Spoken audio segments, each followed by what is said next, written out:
भक्ति महासागर चैनल को सब्सक्राइब करें और बेल आइकॉन दबाएं। दक्षिण भारत के एक कस्बे में पुरानी सी इमारत में एक वैद्य जी का मकान था। पिछले हिस्से में वैद्य जी परिवार सहित रहते थे और अगले हिस्से में एक छोटा सा दवाखाना खोल रखा था। उनकी पत्नी की आदत थी कि दवाखाना खोलने से पहले उस दिन के लिए आवश्यक सामान एक चिट्ठी में लिखकर रख देती थी। वैद्य जी गद्दी पर बैठकर सबसे पहले भगवान का स्मरण करते थे और फिर उस चिट्ठी को खोलते थे। पत्नी ने जो बातें लिखी होती उनके भावों को देखते, फिर उनका हिसाब करते, फिर परमात्मा से प्रार्थना करते कि हे प्रभु, मैं केवल आपके ही आदेश के अनुसार आपकी भक्ति, आपका ध्यान छोड़कर यहाँ दुनियादारी के चक्कर में आ बैठा हूँ। वैद्य जी कभी किसी रोगी से फीस नहीं मांगते थे। कोई देता था तो ठीक, कोई नहीं देता था तो भी ठीक, किंतु एक बात निश्चित थी, भगवत कृपा से उस दिन के आवश्यक सामान खरीदने योग्य पैसे पूरे हो जाते थे। उसके बाद वह किसी से दवा के पैसे नहीं लेते थे, चाहे रोगी कितना धनवान क्यों न हो। एक दिन वैद्य जी प्रतिदिन की भांति दवाखाना खोलकर गद्दी पर बैठकर भगवान का स्मरण करते, पैसे का हिसाब लगाने के लिए आवश्यक सामान की चिट्ठी खोली तो वह चिट्ठी को एकटक देखते ही रह गए। एक बार तो उनका मन भी भटक गया था। उनकी आंखों के सामने तारे चमकते हुए नजर आने लगे, किंतु शीघ्र ही उन्होंने अपने मन पर नियंत्रण पा लिया। चिट्ठी में आटे, दाल चावल आदि के बाद लिखा था, बेटी का विवाह 20 तारीख को है, उसके दहेज का सामान। कुछ देर वैद्य जी सोचते रहे, फिर बाकी चीज़ों की कीमत लिखने के बाद दहेज के सामने लिखा, यह काम परमात्मा का है, परमात्मा जाने। एक दो रोगी आए, उनको वैद्य जी दवा दे रहे थे। उसी दौरान अचानक एक बड़ी कार उनके दवाखाने के सामने आकर रुकी।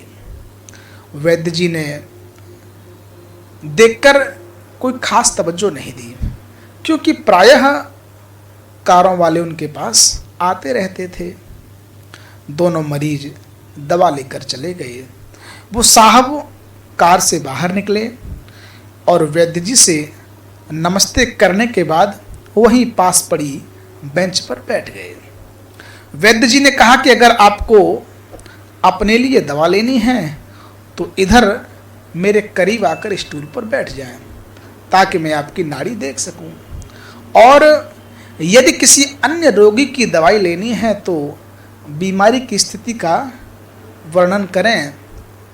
साहब कहने लगे, वैद्य जी, आपने मुझे पहचाना नहीं, मेरा नाम कृष्णकांत है, लेकिन आप मुझे पहचान भी कैसे सकते हैं, क्योंकि मैं 22-23 साल बाद आपके दवाखाने पर आज आया हूँ। आपको पिछली मुलाकात का हाल सुनाता हूँ, फिर आपको सारी बात याद आ जाएगी।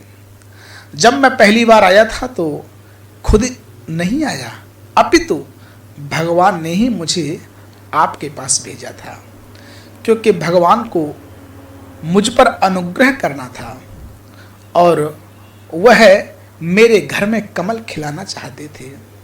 हुआ इस तरह था कि मैं अपनी कार से अपने पैतृक गांव जा रहा था। बिल्कुल ठीक आपके दवाखाने के सामने हमारी गाड़ी पंक्चर हो गई। ड्राइवर पंक्चर लगवाने चला गया। मैं धूप में गाड़ी के पास ही खड़ा था तो आप मेरे पास आए और दवाखाने की तरफ इशारा किया और कहा, इधर कुर्सी पर बैठ जाएं। मैं कुर्सी पर आकर बैठ गया।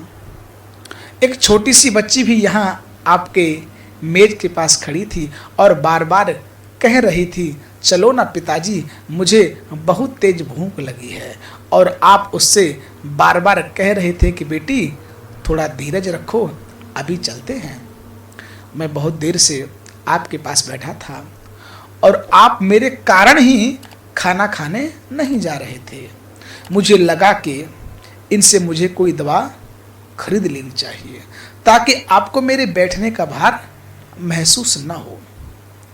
फिर मैंने कहा, वैद्य जी, मैं 5 वर्षों से अमेरिका में रहकर कारोबार कर रहा हूँ। शादी को 10 वर्ष बीत गए हैं, लेकिन अभी तक संतान सुख से वंचित हूँ। काफ़ी इलाज भी मैंने कराया, लेकिन किस्मत ने निराशा के सिवा और कुछ भी नहीं दिया। आपने कहा, भगवान से निराश न हो। याद रखो, परमात्मा के कोष में, उसके भंडार में किसी भी चीज़ की कोई कमी नहीं है। औलाद, धन, इज्जत, सुख, दुख, जीवन, मृत्यु सब उसी के हाथ में है। यह किसी वैद्य या डॉक्टर के हाथ में नहीं होता और न ही किसी दवा में। जो कुछ होना होता है वह सब परमात्मा के आदेश से ही होता है। संतान देनी है तो उसी ने देनी है। मुझे याद है आप बातें करते जा रहे थे और साथ साथ पुड़िया भी बनाते जा रहे थे। सभी दवा आपने 2 भागों में विभाजित कर 2 अलग अलग लिफाफों में डाली और फिर मुझसे आपने एक लिफाफे पर मेरा नाम और दूसरे लिफाफे पर मेरी पत्नी का नाम पूछकर और दवा के उपयोग का तरीका बताया था। मैंने तब वह दवाई ले ली थी क्योंकि मैं कुछ पैसे आपको देना चाहता था, लेकिन जब दवा लेने के बाद मैंने पैसे पूछे तो आपने पैसे लेने से इनकार कर दिया। मैंने जोर डाला तो आपने कहा, आज का खाता बंद हो गया है। मैं समझ नहीं पाया तो पास में ही खड़े एक व्यक्ति ने कहा कि खाता बंद होने का मतलब है आज के घरेलू खर्च के लिए जितनी राशि वैद्य जी ने भगवान से मांगी थी वह भगवान उनको दे चुके हैं, अधिक पैसे वो किसी से ले नहीं सकते। मैं बहुत हैरान हुआ और दिल में लज्जित भी। मेरे विचार कितने निम्न कोटि के थे और यह सरल चित्त वैद्य कितना महान। मैंने घर जाकर पत्नी को दवाई दिखाई और सारी बात बताई तो उसने कहा, उसके मुख से निकला कि वो इंसान नहीं कोई देवता है और उनकी दी हुई दवा अवश्य हमारी मुराद को पूरी करेगी। और उसी के प्रभाव से आज मेरे घर में मेरे 2 पुत्र हैं, 2 पुष्प खिले हुए हैं। हम दोनों पति पत्नी निरंतर आपके लिए भगवान से प्रार्थना किया करते हैं। इतने साल तक कारोबार से फुर्सत ही नहीं मिली जो कि स्वयं आकर धन्यवाद ही कह जाता। इतने वर्षों बाद आज भारत आया हूँ और कार केवल यहीं रोकी है मैंने। हम सब लोग अमेरिका में ही रहते हैं, केवल मेरी एक विधवा बहन अपनी बेटी के साथ यहाँ रहती है। इसी महीने की 10 तारीख को उसकी शादी होनी है। न जाने क्यों मैं जब जब अपनी भांजी के भात के लिए कोई सामान खरीदता था तो मेरी आंखों के सामने आपकी वो छोटी बेटी भी आ जाती थी और हर सामान मैं दोहरा खरीद लेता था।